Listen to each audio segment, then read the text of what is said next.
예수님의 이름으로 기도드립니다. 아멘. 좋은 아침입니다. 지난 한 주간 천국 같다, 지옥 같다 하신 분은 안 계십니까? 반대인 분은요, 지옥 같다, 천국 같다 하신 분들은요, 모두가 이민자인 우리에게는 그렇게까지는 아니겠지만 그래도 기분이 이랬다 저랬다는 했을 겁니다. 미국 건국 이래 이렇게 많은 사람들의 관심 속에 치러진 대통령 선거는 아마 처음일 겁니다. 다르게 말하면 그만큼 사람들이 살기 힘들다는 반증이지요. 초반에 쉽게 우리 트럼프 대통령이 승리할 것 같았는데 꼬린 지점을 눈앞에 두고 전세가 역전되더니 어제 점심때쯤 바이든 후보가 승리를 확정했습니다. 아마 여러분 가운데 속으로 쾌재를 부르는 분들도 있을 것이고 씁쓸해 하시는 분들도 있을 줄 압니다. 마음에서 모두 털어버리시고 이제 우리가 해야 할 일에 집중했으면 좋겠습니다. 바로 위에 있는 권세들과 그리고 이 나라의 하나됨을 위해 기도하는 일이지요. 잠언에 보면 마음의 경영은 사람에게 있어도 말의 응답은 여호와께로부터 나오느니라고 합니다. 그리고 사람이 마음으로 자기의 길을 계획할지라도 그의 걸음을 인도하시는 이는 여호와시니라고 하지요. 내가 투표한 사람이 되었든 안 되었든 이제는 하나님의 뜻을 순복하며 감사하시기 바랍니다. 그것이 하나님의 주권을 믿는 성도들의 도리이니까요. 이 시간 서로 앞뒤 돌아보면서 인사 한번 합니다. 그동안 수고 많았습니다. 앞으로 열심히 기도하십시다. 한번 같이 인사합니다. 이 시간 온라인에서 함께 예배하는 식구들도 손 들며 한번 인사합니다. 그동안 참 마음고생들 많이 했습니다. 수고 많았고요. 앞으로 열심히 기도하십시다. 오늘 본문에도 보니 이번 대선처럼 인생 역전의 스토리 하나가 소개되고 있습니다. 사람들에게 존경을 한 몸에 받던 바리새인과 멸시와 천대를 한 몸에 받던 한 여인의 뒤바뀐 성적표에 대한 이야기지요. 같이 한번 살펴보십시다. 먼저 36절입니다. 한 바리새인이 예수께 자기와 함께 잡수시기를 청하니 이에 바리새인의 집에 들어가 앉으셨을 때, 우리는 바리새인 하면 왠지 나쁜 놈들, 외식주의자로 생각해 버리기 쉽습니다. 왜냐하면 복음서에 예수님과 끊임없이 논쟁하며 대적했던 대표적인 무리가 이 바리새인들이기 때문이지요. 그러나 당시 사람들이 바리새인을 바라보는 시야는 우리와는 정반대였습니다. 바리새인이란 말 자체가 히브리어로는 페루심, 헬라어로는 파리사이오스라고 하는데 이는 분리된 자란 뜻입니다. 이들은 독실하게 율법을 지키며 살았던 경건주의의 한 분파였지요. 그러다 보니 당시의 사람들에게는 존경과 선망의 대상이었습니다. 왜냐하면 자기들은 그렇게 살지 못했는데 이들은 율법대로 살았으니까요. 그리고 바리새인들 스스로도 율법을 다 지켜 의롭다고 생각을 했기에 아주 자부심 또한 대단했지요. 예수님께서 오셔서 그들의 속을 다 드러내기 전까지는 말이지요. 시몬이라는 이름의 한 바리새인이 예수님을 자기 집 식사 자리에 초대합니다. 그런데 순수하고 좋은 동기는 아니었던 것 같습니다. 자기의 의를 예수님으로부터 컨펌받고자 했을 수도 있고 아니면 예수님을 시험해 보려고 그런 것 같기도 합니다. 예수님이 이 사실을 모를 리 없었을 텐데도 예수님은 그 초대에 응하죠. 37절 38절 같이 봅니다.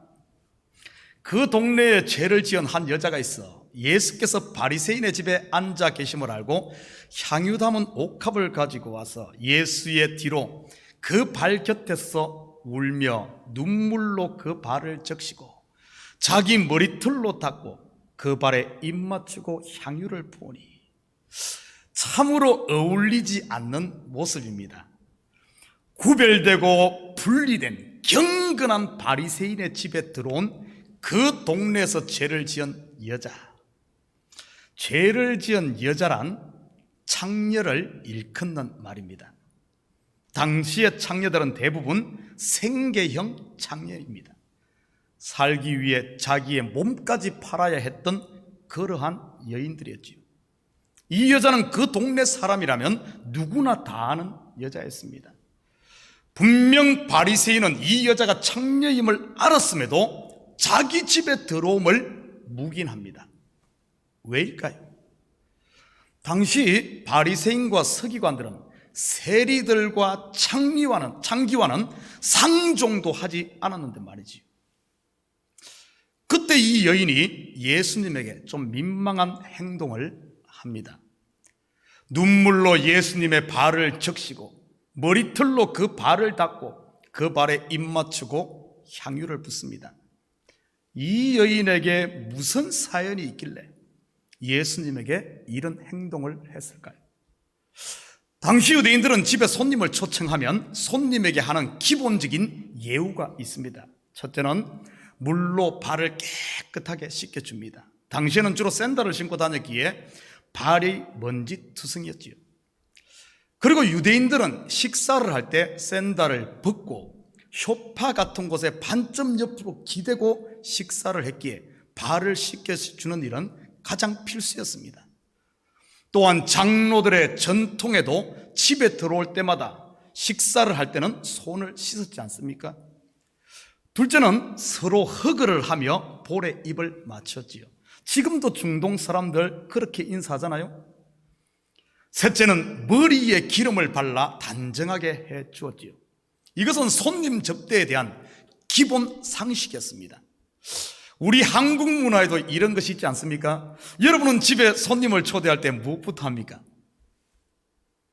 먼저는 집안 청소부터 하지요. 그리고 손님이 집에 들어오면 코트를 받아 옷걸이에 걸어주고, 그리고 손님에게 냉수 한 그릇이라도 내놓는 것을 예의로 알잖아요. 그런데 예수님을 초청한 이 바리새인은 손님에게 이 기본적인 일도 하지 않았습니다. 이것은 무엇을 말하는 것일까요? 밖에서는 백성들의 존경을 한 몸에 받고 있는 바리새인들, 왜 이들이 존경을 받았다고 생각합니까? 율법을 지키고 경건하고 거룩하게 살았기 때문이지요. 그런데 막상 그들의 집 안에서는요, 오늘 본문이 바로 기본 상식도 지키지 않는 그들의 실상을 고발하는 것은 아닐까요? 더 깊이는 그들의 내면 세계를 보여주는 것이기도 하지요. 그래서 예수님께서는 이런 이중적인 바리새인들을 향하여 외식하는 자라고 한 것이지요. 마태복음 23장 25절에서 27절입니다. 화 있을 진저 외식하는 서기관들과 바리새인들이여, 잔과 대접의 겉은 깨끗이 하되 그 안에는 탐욕과 방탕으로 가득하게 하는도다. 눈먼 바리새인이여, 너는 먼저 안을 깨끗이 하라. 그리하면 겉도 깨끗하리라. 화 있을진저 외식하는 서기관들과 바리새인들이여, 회칠한 무덤 같으니 겉으로는 아름답게 보이나 그 안에는 죽은 사람의 뼈와 모든 더러운 것이 가득하도다. 자, 그런데 이와는 대조적으로 동네에서 소문난 죄인인 이 창녀의 행동은 어떠했습니까? 자신의 눈물로 물을 대신하고 수건 대신 머리털로 닦고 볼 대신 발에 입 맞추고 기름 대신 향유를 예수님의 발에 부었지요. 무슨 의미 같습니까? 먼저는 예수님을 지극정성으로 접대하는 모습이지요. 그리고 이 모습은 드릴 것이 없는 그녀가 자신을 온전히 드리는 모습입니다. 물보다도 귀한 눈물로, 수건보다 귀한 여인의 머리털, 특히 여인에게 있어 머리털은 자존심과 관계가 있습니다. 마지막 남은 자존심을 내려놓음을 말하지요. 볼 대신 발에 입맞춤은 세례 요한의 고백처럼 내가 힘들매 풀기도 감당 못할 낮아짐을 말하지요. 기름 대신 향유, 이것은 여인에게 있어 가장 소중한 것, 자기의 전부를 말하는 것입니다. 밖에서는 창녀로 손가락질 받았던 여인, 그런데 그 여인의 속에서는 그 누구도 흉내내지 못할 예수님을 향한 그 사랑으로 영접을 했지요. 그렇다면 어떻게 이 여인이 이럴 수 있었을까요? 바로 죄사함의 은혜를 받았기 때문입니다. 여러분, 우리 먼저 우리 자신의 가슴에 손을 얹고 한번 진지하게 우리 자신을 한번 돌아보십시다. 나는 오늘 본문에 등장하는 이 두 사람 중 바리새인과 이 창기 어느 편에 더 가까운 사람 같은지 말이지요. 집사님 사랑합니다. 제가 집사님을 위해서 기도하고 있습니다. 축복합니다. 웃으며 천사의 말을 건네는데 속에서는 저 인간만 없으면 교회 오는 길이 천국 길일 텐데 하고 있지는 않습니까? 얼굴은 봄에 핀 꽃처럼 화창한데 속에서는 늦가을 찬소리가 내릴 만큼 이를 갈고 있지는 않나요? 입에서는 평화로다 찬송하는데 속에서는 근심이다 장송곡을 읊조리지는 않습니까? 만약 그렇다면 저 바리새인과 내가 무엇이 다릅니까? 겉으로는 거룩, 속은 썩어가고 있는데 말이지요. 내가 곧 바리새인일 수 있다는 말입니다. 아니면 코로나 사태로 인해 렌트비도 제대로 못 내 매일매일을 마음 졸이며 주인 눈치 보며 다니고 남들 다 일할 때 나 혼자 휴가 받고 사실은 실직이지요. 내일 일은 남 몰라요. 하루하루 겨우 사는데도 주변을 돌아보면 왜 이리 불쌍한 사람들이 많이 보이는지 내가 가장 행복한 사람처럼 느껴져 그대 사랑하는 나는 행복한 사람 찬송을 부르고 다니는 분이 있다면 바로 이 여인에 가까운 사람이라고 말할 수 있겠지요. 좀 이상하네요. 그대 사랑 찬송이 아니네 보니까 가사가 너무 좋아서 찬송인 줄 알아. 남들은 나를 제일 불쌍하게 보는데 내 눈에는 다른 사람들이 불쌍해 보이는 분들.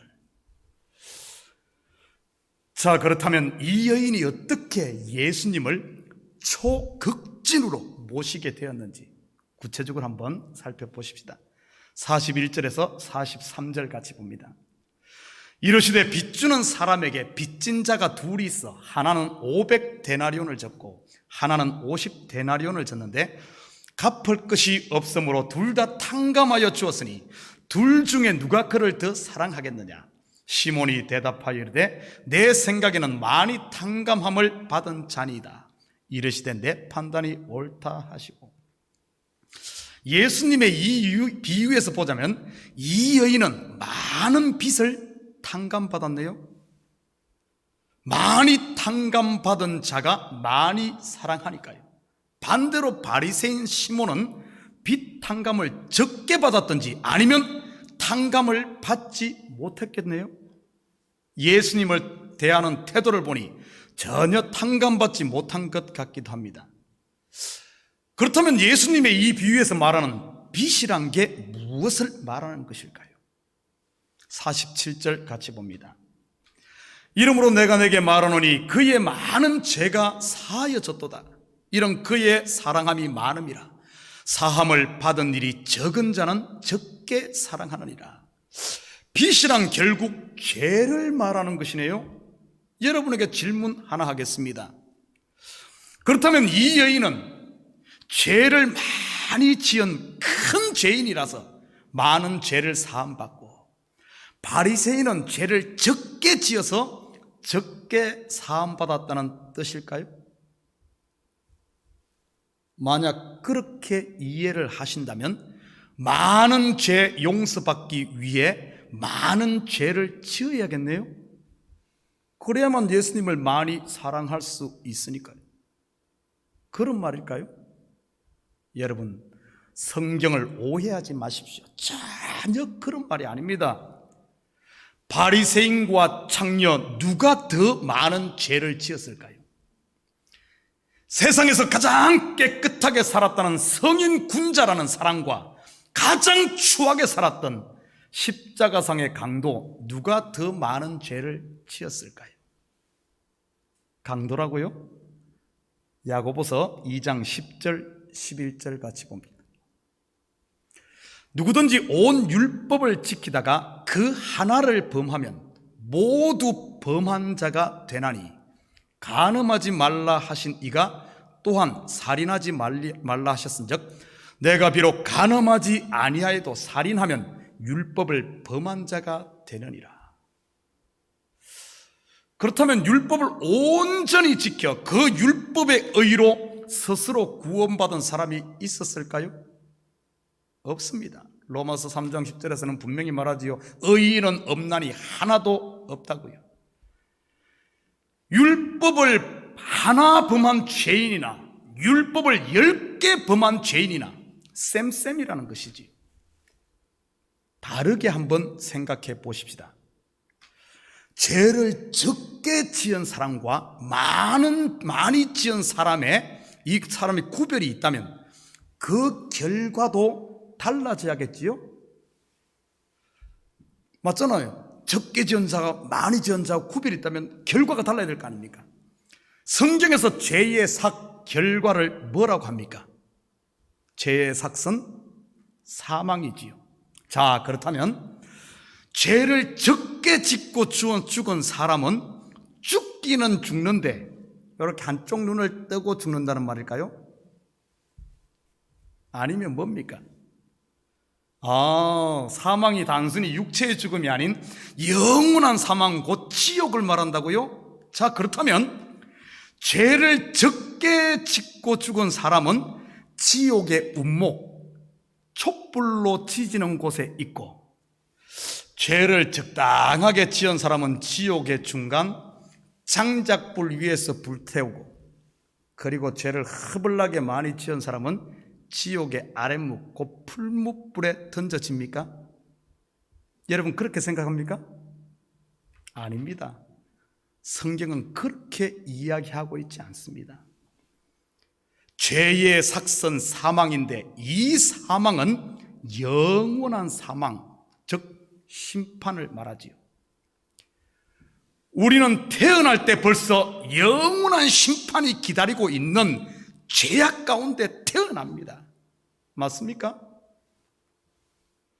영원히 심판받을 죄에 무엇을 몇 개 더한들 그게 무슨 큰 의미가 있겠습니까? 수학 잘하시는 분들 한번 대답해 보시기 바랍니다. 영원이라는 무한대의 수에 어떤 수를 더한들 그게 의미가 있습니까? 무한이라는 무한대, 영원이라는 수에 어떤 수를 더하든 그거는 더하든 빼든 곱하든 그것은 0이나 마찬가지지요. 이것을 예수님의 비유에서는 1만 달란트 빚졌다고 하지요. 1만 달란트 빚진 이 사람이 이 땅에 태어나서 그가 지은 죄의 합계가 1만 달란트라는 말일까요? 아닙니다. 태어나면서 벌써 1만 달란트 빚을 지고 태어나는 겁니다. 우리는 모두 태어나면서 1만 달란트 빚진 무한대의 죄인이라는 사실을 말하는 것이지요. 이 죄값은 갚아도 이자의 이자도 갚을 수 없는 그런 죄라는 사실이지요. 제가 언젠가 이 1만 달란트가 얼마만큼의 금액인지 말씀드렸습니다. 지금 돈 달러로 환산하면 60억 달러라 그랬어요. 내가 벌어서 갚으려고 하면 내 자손 1000대까지 갚아도 다 못 갚을 금액이라고 했지요. 이자 빼고요. 집 모기지 이자 붙듯이 하면 천대가 아니라 영원을 갚아도 못 갚는 빚이라 그랬습니다. 그런 죄인에게 부어진 하나님의 은혜는요, 무한대의 죄에 부어진 하나님의 은혜는요, 바로 무한대의 은혜이지.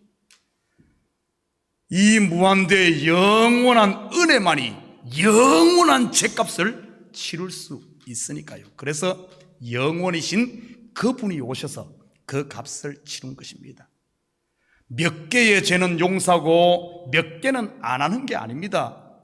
우리의 죄가 동에서 썩어 먼 것처럼 완전하게 도말하신 것입니다.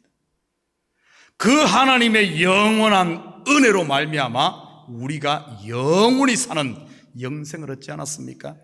그렇다면 이 여인은 죄를 많이 지어서 많이 사함받았고, 바리새인 시몬은 죄를 적게 지어서 적게 사함받았다는 말이 아닌 것이 확실합니다.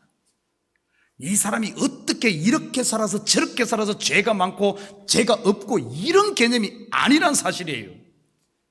하나님 앞에 우리는 너는 큰 죄인, 너는 중간 죄인, 너는 덜 죄인이 아니라는 사실입니다. 모두가 1%의 의도 없는, 모두가 한결같이 영원한 무한대의 죄인이라는 사실이지요. 바리새인이나 창녀나 말이지요.